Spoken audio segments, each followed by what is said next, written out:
The deputies thought I was trespassing on my own $6 million lodge. The first deputy stepped out of his cruiser while families were unloading suitcases outside my mountain lodge. Kids were running across the porch. Rebecca Holloway was welcoming guests like she owned the place. Then she pointed at me and told everyone I was trespassing. The problem? I was the legal owner. What started as a quiet retirement project turned into the biggest HOA nightmare I'd ever seen. And before the night was over, one folder of paperwork was about to expose months of lies. If you've ever seen someone mistake confidence for authority, you're going to want to stick around for this one. And if stories about land rights, HOA drama, and hard-earned justice are your kind of thing, consider subscribing and joining us for more. The first deputy stepped out of the cruiser just as a little boy carrying a fishing rod ran across the gravel lot toward the front porch of Gray Peak Lodge. Behind him, SUVs and pickup trucks filled nearly every parking space. Families unloaded coolers, suitcases, and hiking gear. Decorative string lights glowed beneath the timber beams of the lodge, and laughter drifted through the mountain air. Then Rebecca Holloway saw me. Her smile vanished for half a second before snapping back into place. "Deputy!" she called loudly, pointing directly at me. "That's him!" Several guests turned. I was standing beside my old Ford pickup, wearing a faded flannel jacket and work boots coated with ranch dust from the drive up the mountain. Compared to the polished crowd gathering for Autumn Ridge Festival, I probably looked like somebody who didn't belong there. That was exactly what Rebecca wanted. The younger deputy glanced between us. "Sir, we received a complaint about a disturbance." "A disturbance?" I asked. Rebecca stepped forward before he could say another word.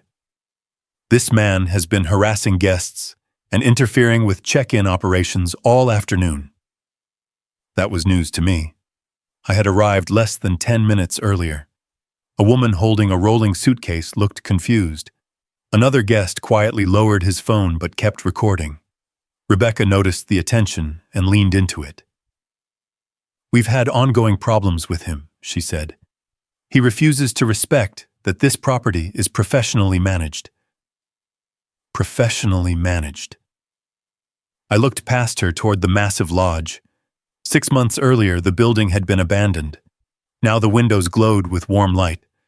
Flower baskets hung from the porch. A temporary welcome desk stood near the entrance. Banners advertising Autumn Ridge Festival fluttered beside the front steps. It would have been impressive if it weren't built on a lie. The older deputy approached me. "Do you have identification, sir?" "Sure." I handed it over. He studied it briefly. "Mason Walker?" "That's right." Rebecca folded her arms.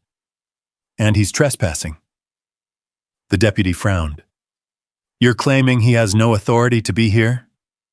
"Yes." The confidence in her voice was almost admirable. Almost. A little girl walked past carrying a stuffed elk nearly as large as she was. Her parents stopped unloading luggage and watched. Nobody seemed eager to continue check-in. People sensed something was wrong. The older deputy looked at me. "Mr. Walker, can you explain why you're here?" "I can." I reached into my truck and pulled out a thin brown folder. The moment Rebecca saw it, she laughed. Not nervous laughter. Dismissive laughter. The kind people use when they think they've already won. "Not this again," she said. That caught my attention. Not this again. Meaning she knew exactly what was inside. The deputy accepted the folder.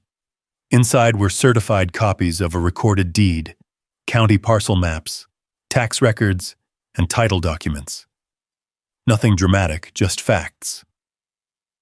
Before he opened it, I spoke for the first time since arriving.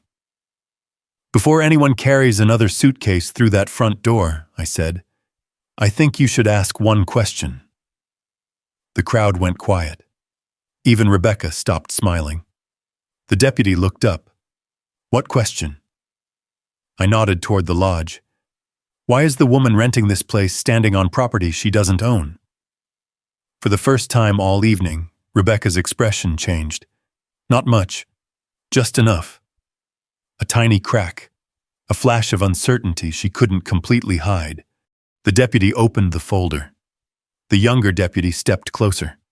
Behind them, guests stopped unpacking. Phones slowly rose into the air. And standing on the porch beneath a banner advertising a festival built around my lodge, Rebecca Holloway suddenly looked a lot less comfortable than she had 30 seconds earlier. Because what nobody there understood yet, not the guests, not the influencers, not the families who had driven across 3 states for a mountain vacation, was that this wasn't a dispute about management. It wasn't even a dispute about rentals. It was a dispute about ownership. And ownership was the one subject Rebecca had spent months hoping nobody would ever verify. What happened next started 6 months earlier, back when I thought buying an abandoned mountain lodge would be the most peaceful decision I'd ever made. I couldn't have been more wrong. 6 months earlier, I stood alone on the front porch of Gray Peak Lodge holding a ring of keys that weighed less than an ounce and somehow carried the weight of an entire future. The lodge sat on nearly 30 acres of mountain land outside Aspen Ridge, Colorado. Timber walls, stone chimney, a creek running through the back property, old hiking trails winding into the pines. Most people saw an abandoned building. I saw Lydia. My wife had been gone 3 years by then. She loved forgotten places. Old cabins, historic lodges, anything with enough scars to prove it had survived something. When I signed the closing documents, I wasn't thinking about profit. I was thinking about keeping a promise. Bring it back to life. That was the plan. For the first few weeks, everything made sense.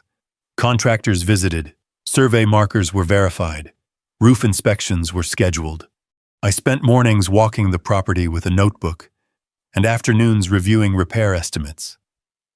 Simple work. Honest work.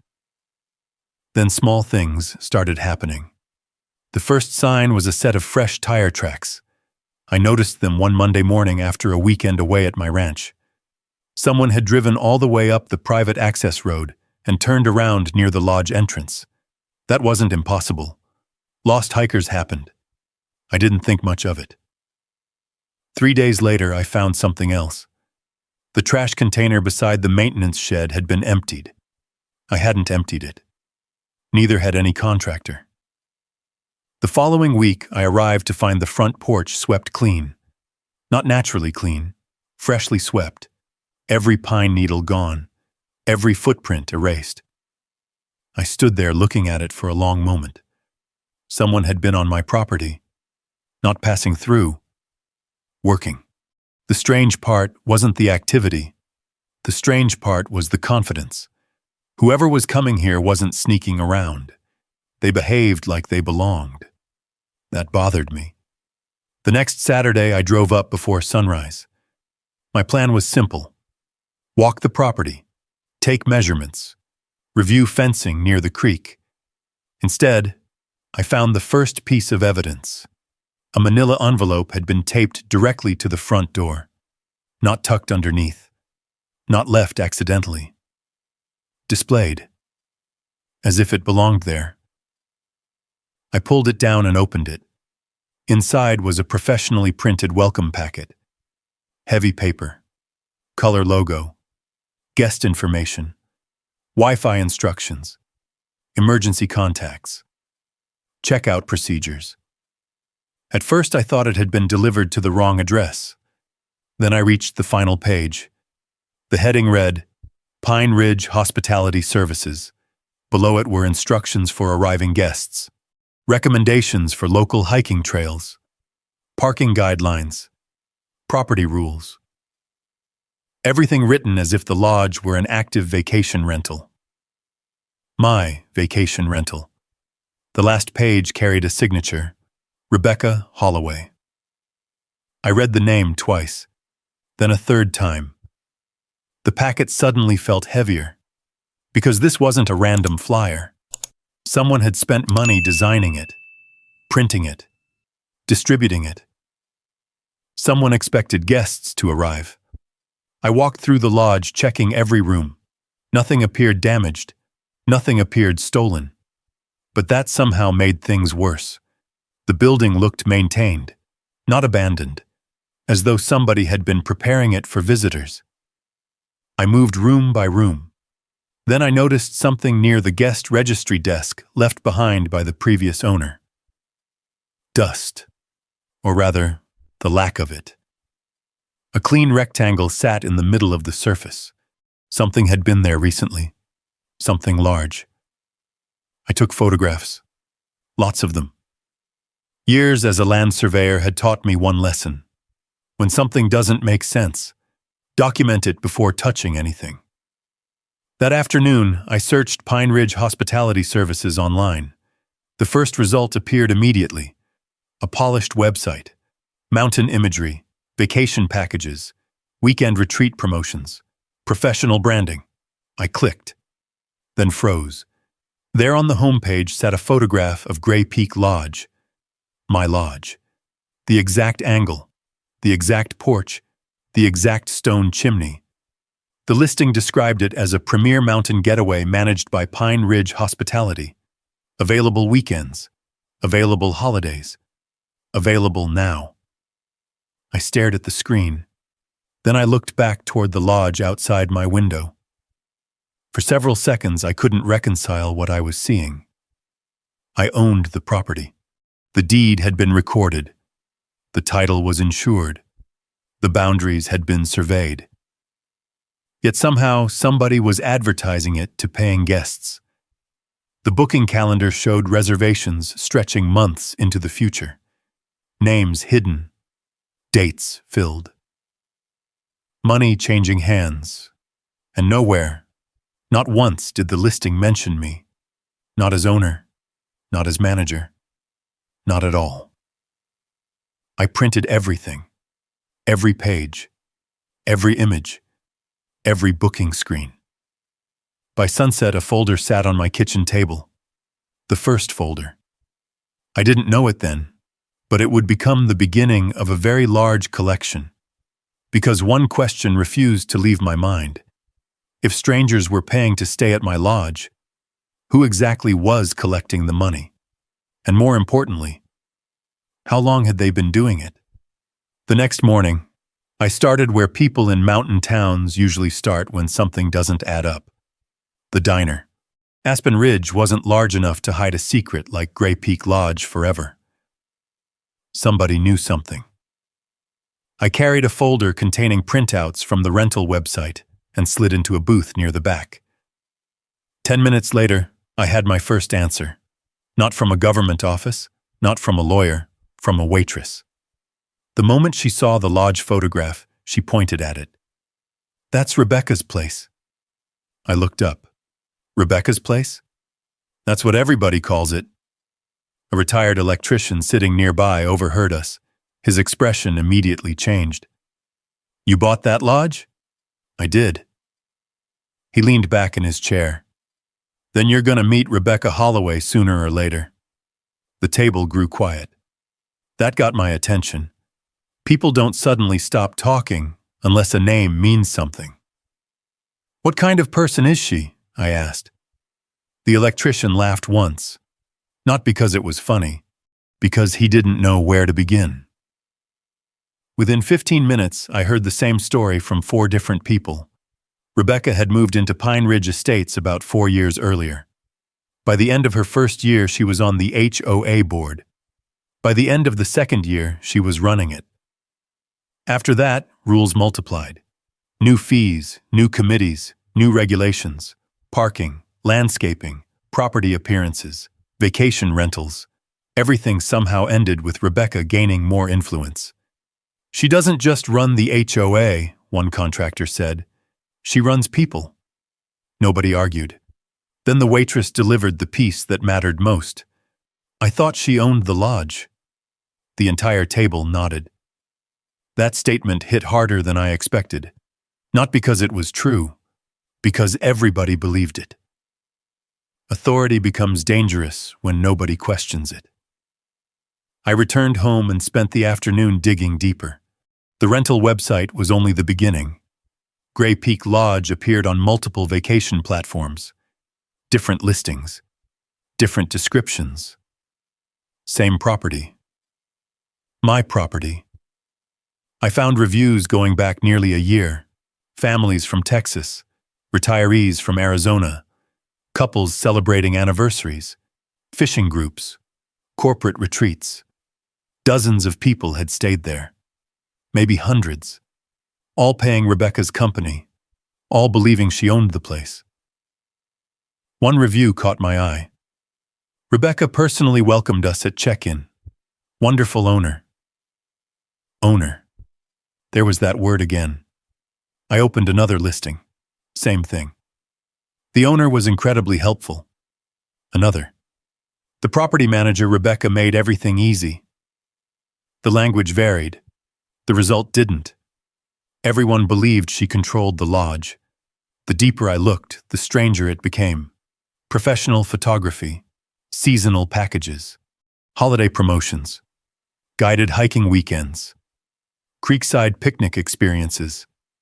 Every advertisement featured amenities located on my land.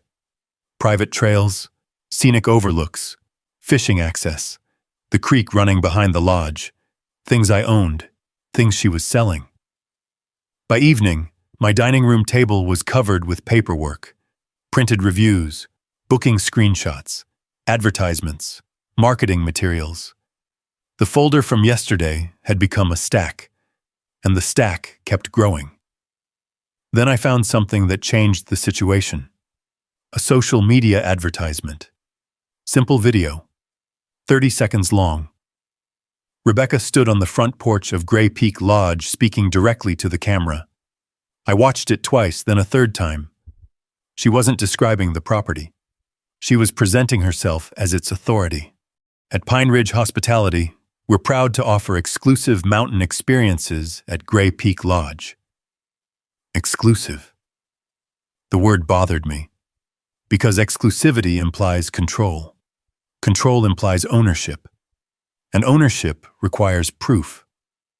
Yet nowhere in the video did she mention a deed, a lease, a management agreement.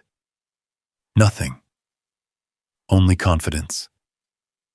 The following day, I drove through Pine Ridge Estates itself. Perfect lawns, stone entrance signs, identical mailboxes, the kind of HOA community that looked organized from every angle. Then I saw a large promotional banner outside the clubhouse. My hands tightened around the steering wheel. The banner displayed a massive photograph of Gray Peak Lodge. Beneath it were the words, "Experience Luxury Mountain Hospitality." Hosted by Pine Ridge Hospitality Services. Rebecca wasn't hiding. She was advertising, publicly, confidently, as if ownership had already been settled. I parked across the road and watched. Several residents walked past the banner without giving it a second glance. One man pointed toward the image and kept walking. Nobody questioned it.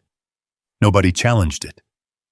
As far as the community knew, Rebecca's version of reality was simply reality. That realization shifted something for me. This wasn't a misunderstanding. This wasn't a paperwork mistake. This was a narrative, and Rebecca had spent years building it. A narrative where she controlled the mountain. A narrative where she controlled the lodge. A narrative nobody bothered to verify. But narratives have one weakness: facts, and facts leave records. As I drove back toward the ranch that evening, another question kept growing louder. If Rebecca had convinced an entire community she owned Gray Peak Lodge, what would happen if I showed up while she was checking guests in?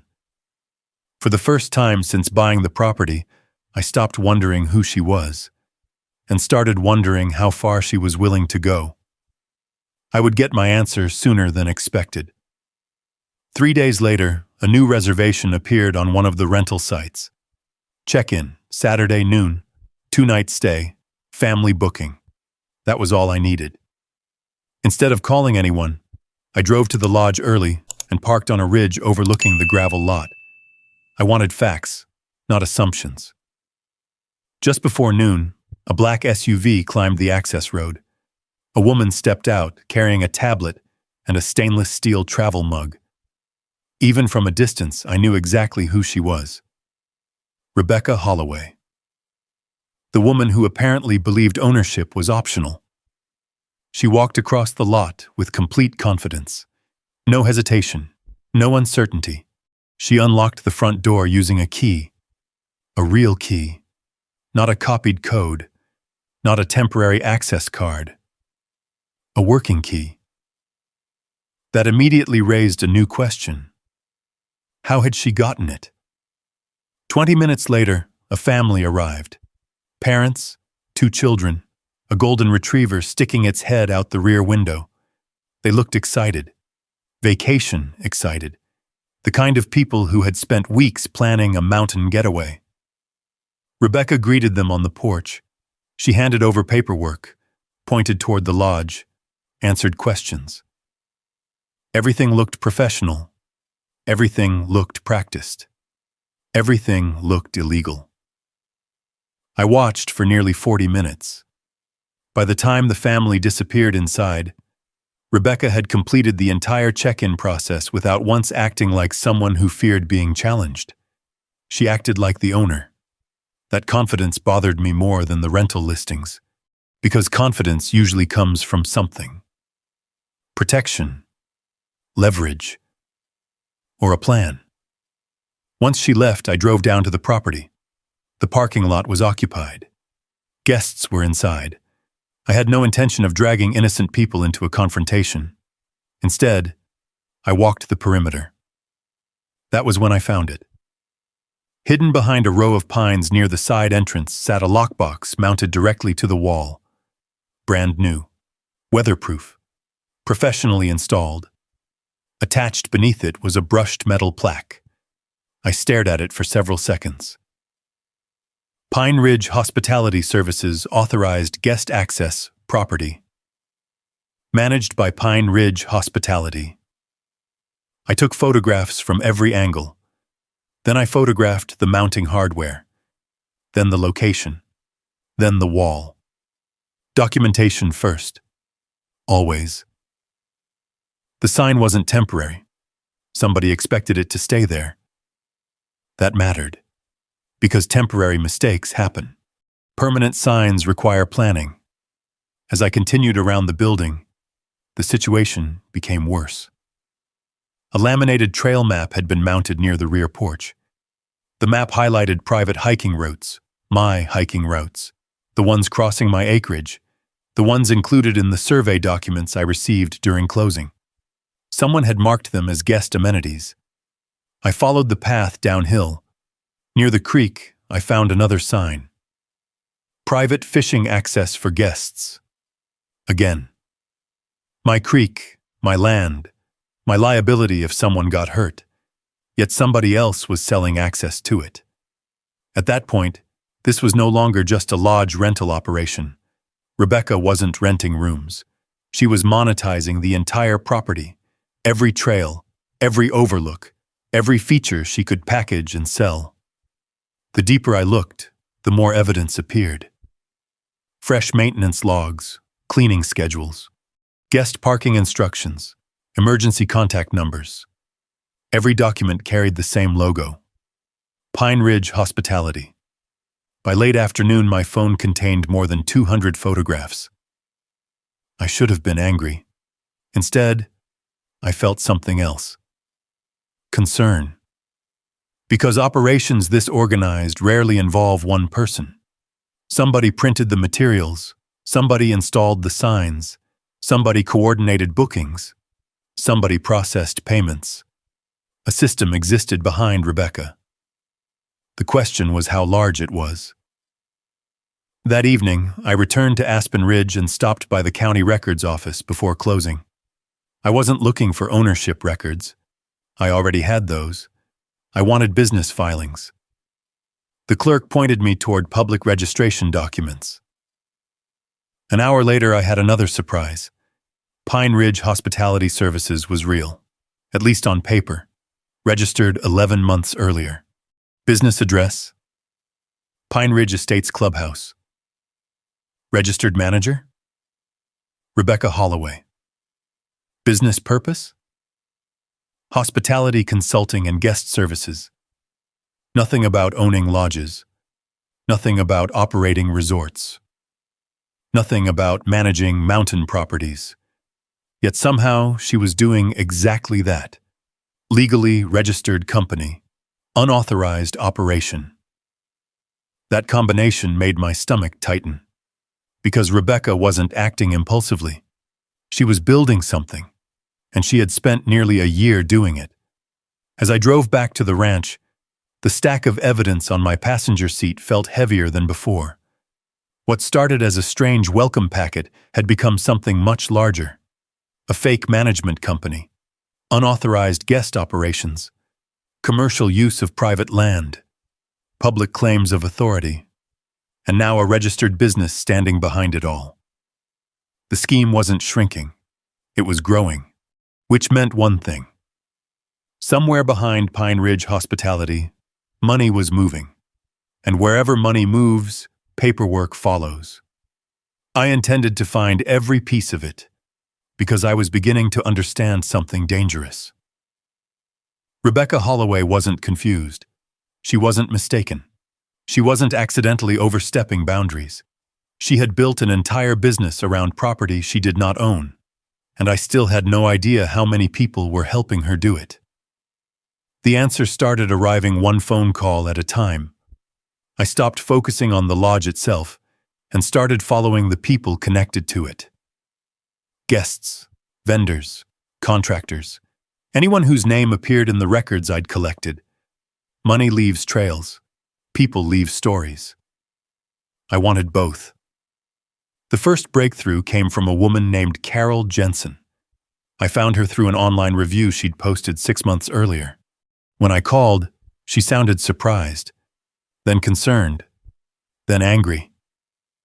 Carol and her husband had stayed at Gray Peak Lodge for their anniversary. The trip had gone well, at least until checkout. "We got charged $800 for a damaged chair," she told me. "Did you damage it?" "No." "Did they provide proof?" "No." Carol emailed me photographs she'd taken when she first arrived.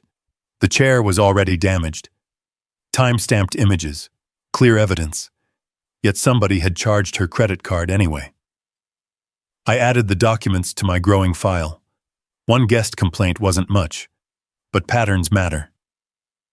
2 days later, I spoke with a retired Marine from Arizona, then a family from Texas, then a group from Nebraska. Different people. Same story. Unexpected fees, delayed deposits, charges that appeared after checkout. Nobody had questioned it because they believed they were dealing with a legitimate hospitality company. Rebecca's operation depended on trust, and trust depends on appearances. The more guests I contacted, the more complaints surfaced. None were individually devastating. Together, they painted a picture. The business wasn't just unauthorized, it was aggressive. That same week, I received a call from Hank Dawson. I knew the name immediately. In mountain communities, local history usually lives inside one stubborn old man. For Aspen Ridge, that man was Hank, retired logger, 72 years old, knew every trail, creek crossing, and property line within 20 miles. We met at a feed store outside town. I showed him photographs of the lodge. He studied them quietly, then pointed toward one image, a promotional map. "That's not HOA land." I already knew that. "What do you mean?" Hank tapped the page again. "She's been telling investors she controls all this." His finger traced across the hiking routes, the creek, the ridge overlook, my acreage. "Investors?" I asked. He nodded. "I've heard her talk about it for months." That got my attention immediately. Investors meant bigger money. Bigger money meant bigger risk. What exactly has she been saying? Hank looked around before lowering his voice. that she's building a mountain hospitality brand. I didn't answer. He continued. Cabins, guided tours, fishing access, corporate retreats. All on my property. The realization settled heavily. Rebecca wasn't renting a lodge. She was marketing an entire future, one she didn't own. That conversation changed my investigation. Until then, I'd been looking backward, past guests, past transactions, past activity. Now I started looking forward. What was she planning next? The answer appeared sooner than expected. A contractor I knew called after hearing rumors around town. His question was simple. Did you authorize landscape work at Gray Peak? No. He laughed once. Then somebody else did. He forwarded an invoice. The billing address belonged to Pine Ridge Hospitality Services. The work description mentioned seasonal preparation for guest occupancy. Guest occupancy. There it was again. Not a rumor, not a conversation. Written documentation. I started collecting invoices wherever I could legally obtain them. Landscaping, cleaning, maintenance, waste removal. Every service pointed toward the same conclusion. Multiple businesses believed Rebecca represented ownership. Some had never asked for proof. Others assumed the HOA had authority. Nobody had checked county records. Nobody had checked the deed. Confidence had replaced verification. Exactly the environment Rebecca needed. By the end of the month, my dining room table had disappeared beneath paperwork. Receipts, guest complaints, marketing materials, vendor invoices, reservation records. The stack had grown thick enough to require a second binder, and buried inside that paperwork was a name I hadn't seen before. A company connected to Pine Ridge Hospitality. A company that didn't appear in any guest materials. A company that looked far more important than a vacation rental business. I highlighted the filing and stared at it, because something about it felt different, more ambitious, more dangerous. For the first time, I suspected Rebecca wasn't simply collecting rental income. She was building something much larger. And whatever it was, it involved selling promises tied directly to land she did not own.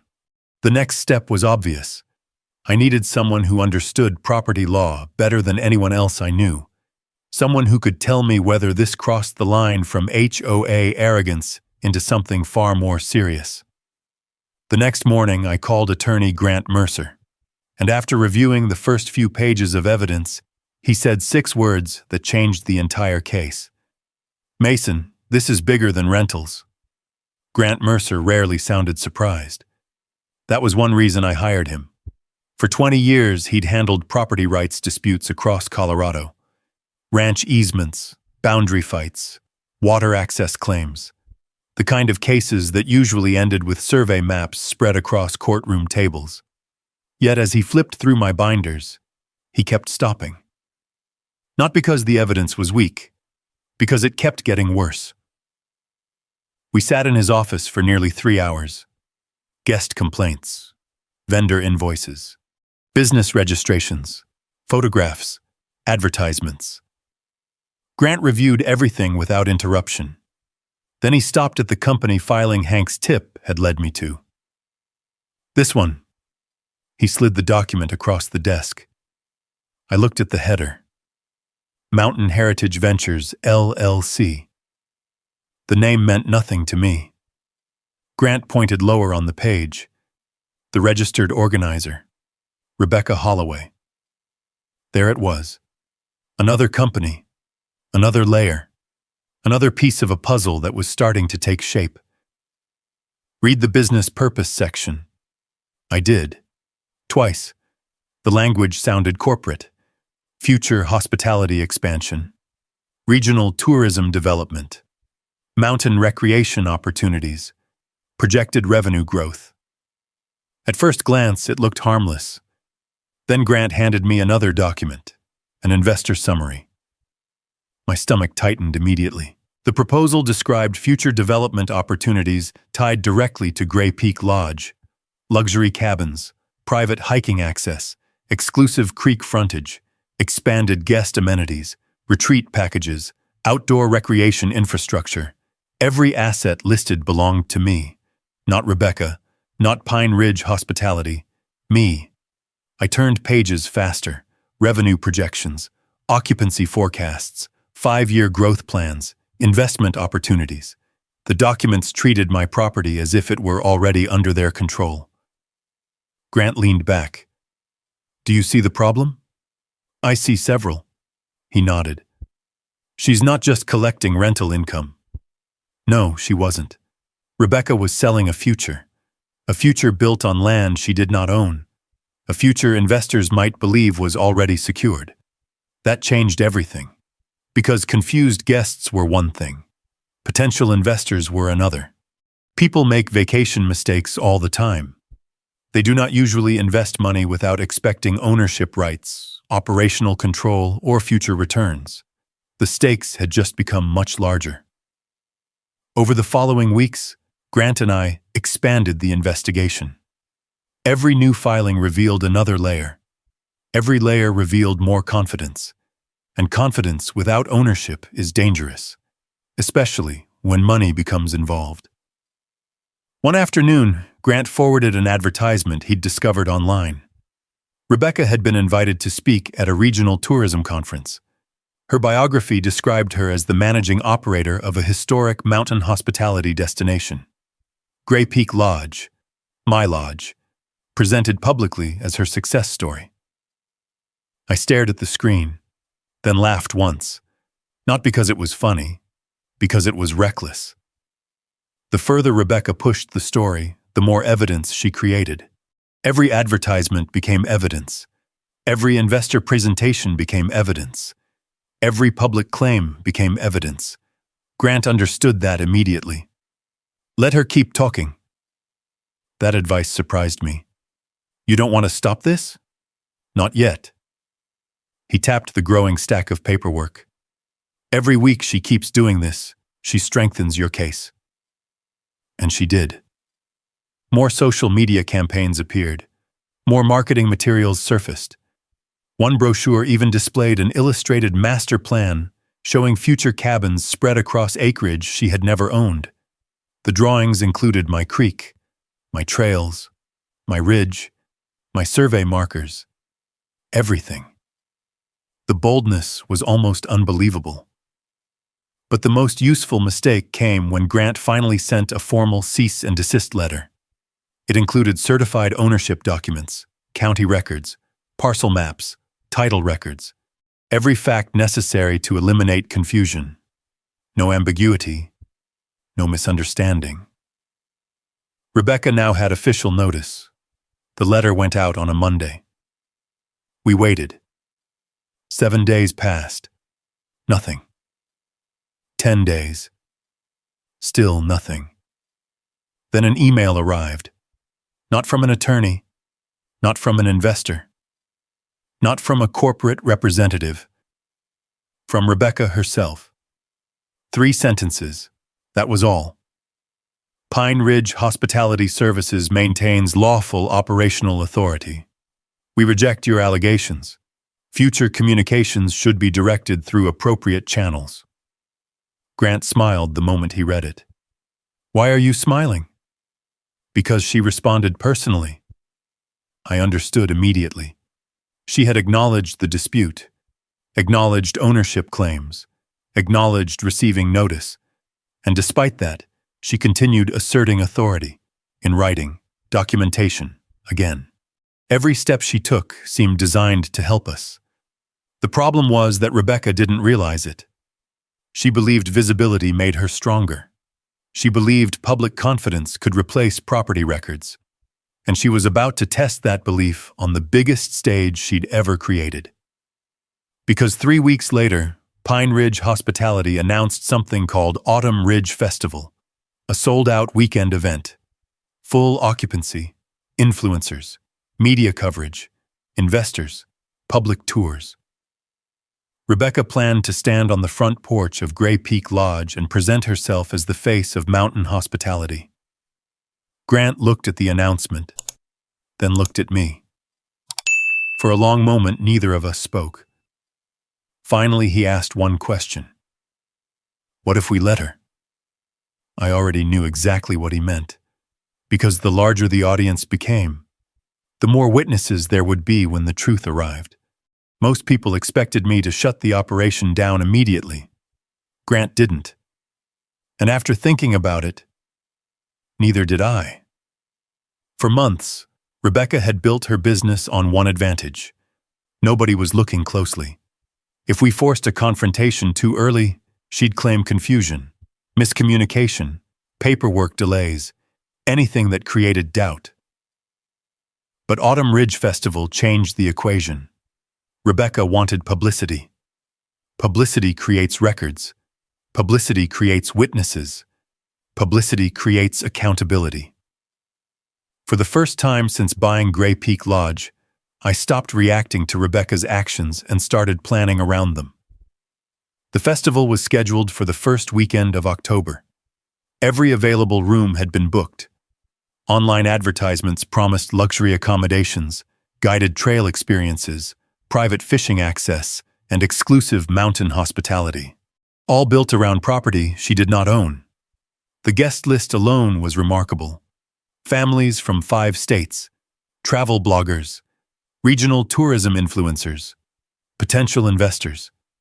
Even a local business magazine had announced coverage. Rebecca wasn't hosting a weekend retreat. She was staging a public coronation. Grant studied the promotional material spread across my kitchen table. Then he pointed at the schedule. Investor reception. Friday evening. That caught both our attention. Investors meant scrutiny, or at least it should have. What happens if they discover the truth before investing? I asked. Grant smiled. They stop investing. Simple answer. Powerful consequence. The next step was making sure every fact could withstand examination. Over the following weeks, we organized everything. Every deed, every parcel map, every tax record, every survey, every invoice, every advertisement, every guest complaint, every business filing, every email. The evidence expanded into multiple binders, one for ownership, one for operations, one for investor-related materials. Grant insisted on something important. No assumptions, no accusations. Only documentation. Because facts survive scrutiny, opinions don't. At the same time, Rebecca became more aggressive. The closer the festival approached, the larger her claims grew. New advertisements appeared online. Promotional videos, interviews, partnership announcements. One video featured Rebecca standing on the lodge porch describing future development opportunities. She pointed toward acreage behind the lodge. My acreage. The next phase of expansion will include luxury cabins and exclusive recreational access. I paused the video, then replayed it. She wasn't implying control anymore. She was openly claiming it. Grant added the recording to the evidence archive. "Keep talking," he muttered. The strangest part was how many people accepted her narrative. Nobody seemed interested in verifying ownership. Not investors, not visitors, not even some of the vendors. Authority had become self-sustaining. People believed Rebecca owned Gray Peak Lodge because enough other people believed it too. That illusion was about to become her biggest weakness. 2 weeks before the festival, I contacted Sheriff Cole Bennett. Not because I wanted anyone arrested. I wanted transparency. The sheriff reviewed certified ownership records, parcel maps, county filings, everything. He asked careful questions, took notes, requested copies. Then he said something I appreciated. "I'm not interested in personalities, Mason." "Good. I'm interested in documentation." Exactly what I wanted to hear. Sheriff Bennett made no promises, but he understood one thing immediately. The ownership question had a definitive answer. County records either supported Rebecca's claims or they didn't. And they didn't. The festival drew closer. Reservations filled. Marketing intensified. Rebecca appeared everywhere. Online interviews, community newsletters, tourism announcements. The more visible she became, the more evidence accumulated. By late September, even Hank Dawson seemed impressed. We met outside the feed store again. He shook his head while looking at one of the advertisements. She's betting everything on this weekend. He wasn't wrong. The investor reception, the media coverage, the public attention. Everything pointed toward Autumn Ridge Festival becoming the largest event Rebecca had ever organized. And that was exactly why we allowed it to continue. Not because we approved, because timing matters. Some battles are won by acting, others are won by waiting. 1 week before opening night, Grant and I finalized our plan. No surprises, no ambushes, no dramatic accusations, just documents. The sheriff would review ownership records. Rebecca would present whatever she believed supported her authority. The evidence would speak for itself. The simplicity of the strategy made it powerful. Rebecca had spent months building confidence. We had spent months building proof. Confidence looks strong until it collides with documentation. The night before the festival, I drove past Gray Peak Lodge. Workers hung lights across the porch, temporary signs directed arriving guests. Delivery trucks came and went. The operation looked successful, legitimate, professional, exactly as Rebecca intended. For a moment I understood why so many people believed her. Appearances matter, especially when nobody asks questions. Then I looked toward the ridge beyond the lodge. The ridge marked by survey stakes. The ridge included in my deed. The ridge Rebecca planned to market as part of her future expansion. Facts don't care about appearances. Property lines don't care about confidence. And by the following evening, hundreds of people were going to learn that lesson all at once. Because the festival wasn't really a celebration anymore. It was a trap. Rebecca simply didn't know she was the one standing in it. And the next time I walked into Gray Peak Lodge, I wouldn't be carrying questions. I'd be carrying answers. Friday evening arrived with a steady stream of headlights climbing the mountain road. By 6 o'clock, the gravel lot was nearly full. Families unloaded luggage. Children chased each other between parked vehicles. Travel influencers positioned cameras near the entrance. Everything looked exactly the way Rebecca had advertised it. Successful, professional, established. The illusion was working, for now. I parked my truck near the edge of the lot and remained inside for a few minutes. Not because I was nervous, because timing mattered. Across the property, decorative lights glowed beneath the timber beams of the lodge.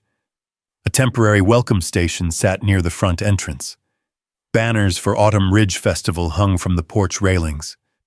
Rebecca stood in the center of it all, tablet in hand, perfect smile, greeting guests as if she had spent her entire life preparing for this moment. In a way, she probably had. Attention was her oxygen. Tonight, she had plenty of it. Then Sheriff Cole Bennett arrived. 2 deputies followed behind him. Their cruisers rolled quietly into the parking lot. Not emergency lights, not sirens, just official vehicles arriving for an official purpose. The sheriff stepped out carrying a folder. Guests noticed immediately. Conversations slowed. Phones started recording. Rebecca saw them and smiled even wider. She clearly believed the sheriff's presence would validate her operation. That assumption was about to become very expensive. I waited until the sheriff reached the porch. Then I started walking. Several guests glanced toward me. A few recognized me from earlier encounters near the property. Others simply saw an older man in a flannel jacket carrying a large black binder. Nothing about me looked impressive. That was fine. Documents don't need to look impressive. They just need to be accurate.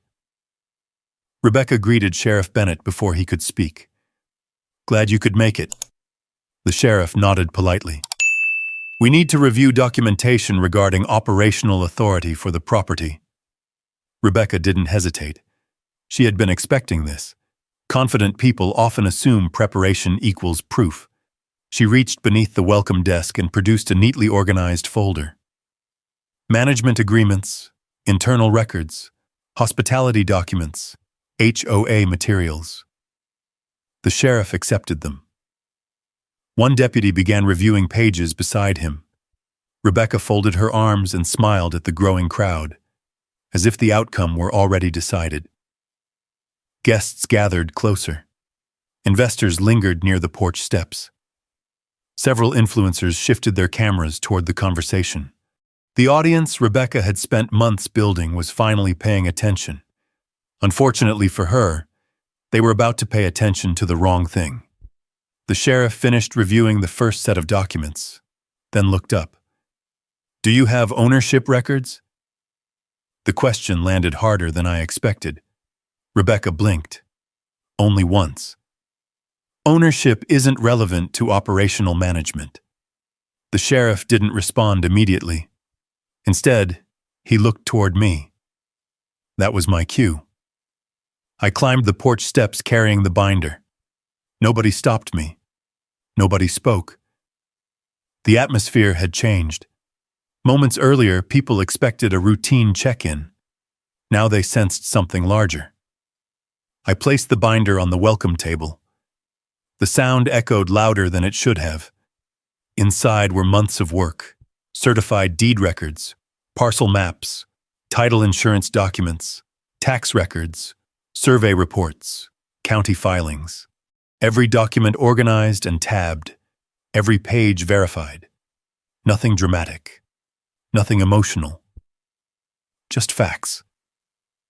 The sheriff opened the binder. Then he opened the county records packet. Several minutes passed. Nobody interrupted. Nobody moved. The only sounds came from pages turning. Rebecca's smile began to fade. Not completely. Just enough. The kind of change only visible when someone realizes things aren't going according to plan. The deputies compared legal descriptions, parcel numbers, recording dates, ownership transfers. Then they reviewed them again. The crowd remained silent. Even the children seemed quieter, because everyone understood something important. This wasn't a debate anymore. It was verification. And verification only cares about evidence. Finally, Sheriff Bennett closed the final document. He looked directly at Rebecca, then at me, then back toward the crowd. His voice remained calm, professional, measured. Exactly what I hoped for. County records identify Mason Walker as the legal owner of Gray Peak Lodge. The silence that followed felt enormous. Nobody cheered. Nobody argued. For several seconds, nobody said anything at all, because the statement changed everything. Not eventually. Immediately.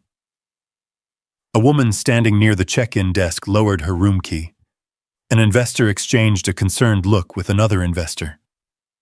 One of the influencers slowly lowered his camera. Rebecca stared at the sheriff. "That's not possible." The sheriff reopened the deed packet and pointed toward the certified records. "These documents indicate otherwise." And for the first time all evening, Rebecca Holloway looked completely unprepared. Because confidence can challenge opinions. Confidence can challenge rumors. Confidence can even challenge assumptions. But confidence has a very difficult time arguing with certified county records. The questions were about to begin. And once they started, Rebecca wasn't going to control them anymore. The first voice came from the front of the crowd. A woman holding a reservation packet raised her hand. "Wait." She looked at the sheriff. "If he owns the lodge, Who exactly did we pay? Nobody answered. Not immediately. The question hung over the porch like a storm cloud. Then another guest spoke up. Are you saying she isn't the owner? A third joined in. What about our reservations? What about the hiking access? What about the fishing packages? The questions came faster with each passing second. Rebecca attempted to recover. There seems to be a misunderstanding. The sentence sounded weak the moment it left her mouth, because the crowd had already seen the documents. The sheriff hadn't offered an opinion. He'd verified ownership. There was a difference, and everyone present understood it. A man wearing an investor badge stepped forward. I was told Pine Ridge controlled the surrounding acreage. I recognized him from one of the promotional videos. Rebecca had personally introduced him as a development partner. Now he looked considerably less impressed. Sheriff Bennett opened the parcel maps from my binder, then laid them across the check-in table. The maps showed every surveyed boundary, every recorded parcel, every property line. His finger traced the acreage surrounding the lodge. These parcels belong to Mr. Walker. The investor stared at the map, then at Rebecca, then back at the map. Another investor approached. That includes the planned cabin sites? The sheriff nodded. According to county records, yes. The silence that followed felt heavier than before, because guests losing a vacation is frustrating. Investors discovering they were evaluating projects tied to land somebody else owned was something entirely different. Rebecca's face tightened. For the first time all evening, she looked less like a confident executive and more like someone realizing the room had stopped believing her. The questions shifted. Fast. Very fast. One investor pulled out a brochure. I recognized it immediately. The same brochure Grant had found weeks earlier. Future expansion plans, luxury cabins, private recreation amenities, projected revenue growth. The investor held it beside the parcel map. These development zones aren't under your control? Rebecca hesitated. That hesitation answered the question. Not verbally, but completely. A woman from Texas, who had booked a premium package, stepped forward next. Then what exactly did we pay for? Nobody could answer that either, because every answer led back to ownership, and ownership led back to the deed. Several guests started reviewing their reservation paperwork. Others opened emails on their phones. One influencer quietly stopped live streaming and began recording a different video. The story had changed. A few minutes earlier, Autumn Ridge Festival was a success story. Now it was a public fact-finding session, and facts were winning. Sheriff Bennett remained calm throughout. We are not making criminal determinations tonight. That mattered. He wasn't there to accuse anyone, only to establish documented ownership. The documents had done their job. Everything happening afterward was a consequence. Rebecca tried one final approach. Pine Ridge Hospitality has operational authority. The statement immediately collapsed under its own weight. An investor responded before anyone else could. Operational authority granted by whom? Rebecca didn't answer. Because she couldn't. Authority over property has a source, a lease, a contract, a deed, a management agreement. Something. The crowd was beginning to realize nobody had ever seen one. One by one, confidence disappeared. Guests stopped defending her. Investors stopped listening to her. Even several Pine Ridge HOA residents looked stunned. A middle-aged homeowner stepped forward from the back of the crowd. I thought the HOA owned the lodge. Another resident nodded. So did I. That revelation surprised me. Rebecca hadn't only misled guests, she'd misled people inside her own community. The illusion had become so large that even some of her supporters believed it. And once an illusion breaks, it rarely breaks neatly. It shatters. By the end of the evening, Groups of people stood around the parking lot, making phone calls. Investors called attorneys. Guests reviewed booking records. Vendors exchanged business cards. Questions spread faster than answers. Exactly the opposite of what Rebecca had planned. Months of marketing had brought everyone together. One verified deed had pulled everything apart. As the crowd slowly dispersed, Grant walked over beside me. Neither of us said much. We didn't need to. The evidence had spoken. The sheriff had verified it. The witnesses had seen it. The truth was now public. And public truth has a habit of traveling quickly. Before leaving, one investor approached me directly. He held a folder filled with development materials, the same materials Rebecca had been distributing. He looked exhausted. "Mr. Walker." "Yes?" "Everything in these projections was based on land she doesn't own." It wasn't a question, just a realization. I nodded. The investor looked back toward the lodge, then shook his head. "That's going to create a lot of problems." He wasn't wrong, because what happened tonight wasn't the end of Rebecca Holloway's problem. It was the beginning. And by the time the paperwork finished catching up with the story she'd been telling, Autumn Ridge Festival would be remembered for something very different than hospitality. The first consequences appeared within days, not months, days. The investors who attended the festival didn't wait long to start asking questions. Neither did the guests.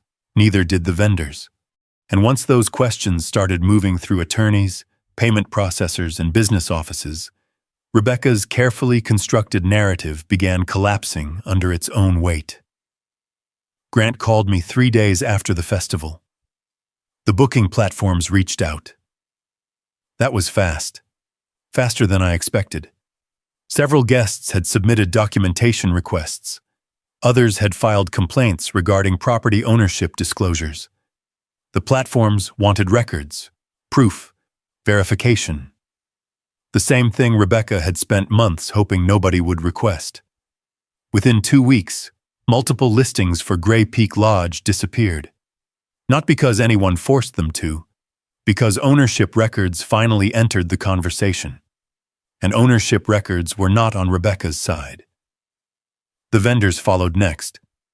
Landscaping companies, cleaning crews, maintenance contractors. Several had watched recordings from the festival. Others had spoken with attorneys. Many realized they had performed work under assumptions that were never verified. Some still wanted payment. Others simply wanted answers. Either way, paperwork started moving. Then came the investors. That situation became far more serious. Several investment discussions stopped immediately. One proposed partnership dissolved before final documents were signed. Another investor requested clarification regarding development rights connected to the acreage surrounding Gray Peak Lodge. There was no clarification available. The rights belonged to me. They always had. The problem wasn't that investors had been promised ownership. The problem was that future opportunities had been presented as though operational control already existed. And once that assumption disappeared, so did much of the interest. The HOA itself wasn't spared. 10 days after Autumn Ridge Festival, Pine Ridge Estates held an emergency board meeting. Residents demanded explanations, questions about HOA resources, questions about hospitality operations, questions about promotional materials featuring property outside association boundaries. The meeting reportedly lasted nearly 4 hours. Several residents later contacted me directly. Not to apologize, to understand. Many genuinely believed the lodge belonged to Rebecca's operation. Some thought the HOA had acquired rights years earlier. Others assumed management authority existed because nobody had ever challenged it publicly. That realization stuck with me. The deception wasn't successful because it was complicated. It was successful because people accepted it. Nobody checked. Nobody verified. Nobody asked for the deed. Until they did. And once they did, everything changed. Over the following months, Grant and I focused on something more important than Rebecca: the property. For the first time since purchasing Grey Peak Lodge, I could finally work on the future instead of defending the present. The unauthorized signs disappeared. The lockbox disappeared. The hospitality branding disappeared. The fake management materials disappeared. One by one, every reminder of the dispute faded away. The lodge itself remained, which was exactly what mattered. Contractors returned. Repairs resumed. The roof was completed. Electrical upgrades moved forward. Several hiking trails were cleared and properly marked, not as luxury amenities, not as investment opportunities, simply as part of the land, part of the property, part of what Lydia had loved about places like this. A year later, Grey Peak Lodge looked entirely different, not because someone marketed it well, because people worked on it honestly. The porch had been restored, the stonework repaired, the creek access stabilized. The old building finally felt like itself again. One evening, I sat alone on the front porch watching sunlight slide across the ridgeline, the same ridgeline that appeared in Rebecca's brochures, the same ridgeline investors once believed belonged to her future expansion plans. Now it was simply what it had always been: part of the mountain, part of the property, part of reality. A mug of coffee sat beside me. The wind moved quietly through the pines. For the first time in a long while, though, there were no binders on the table, no invoices, no evidence folders, no legal filings. Just peace, though. The kind I'd hoped to find when I bought the place. People often ask what lesson I took from everything that happened. The answer is simpler than most expect. Authority and ownership are not the same thing. Confidence and proof are not the same thing. And if you own something worth protecting, never assume the truth speaks for itself. Sometimes the truth needs records, surveys, maps, documentation, patience. Because paperwork rarely wins quickly, but it has a remarkable habit of winning eventually. Before heading inside, I unlocked the front door and paused for a moment. Years earlier, Lydia used to say that old places survive because somebody decides they're worth saving. Standing there, looking across the mountain she would have loved, I realized she had been right. Grey Peak Lodge survived. The mountain survived. The truth survived. And the woman who spent months acting like she owned all three eventually learned something every landowner understands. Property lines don't care about confidence. Deeds don't care about speeches. And when the facts finally arrive, they don't need to raise their voice. They simply stay standing after everything else falls away. If there's one lesson I carry away from this experience, it's that ownership isn't protected by assumptions and protected by paying attention.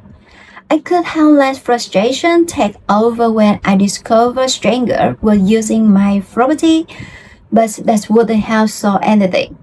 What made the difference was taking the time to verify, record, keep documentation, and stay patient when the truth wasn't immediately obvious to everyone else. Sometimes the strongest thing you can do is slow down, gather the facts, and let them speak when the time is right. And maybe that's true for more than land, whether it's your property, your reputation, or sometimes you spend years building. There will also be moments when people misunderstand the situation or make assumptions. What matters is staying steady, staying honest, and remember that truth doesn't need to be dramatic to be powerful. I'd love to hear from you. If you ever had to stand your ground over something that's mattered to you, type yes in the comments. And if you ever deal with an HOA, a property dispute, or a situation where paperwork and of telling the real story, share your experience below. I read a lot of those comments, and they're often just as interesting as a story themselves. And if you enjoy the story about land, common sense, perseverance, and people who refuse to give up on what rightfully theirs, consider subscribing. There are more plenty story ahead, and I'll be glad to help you along through the journey.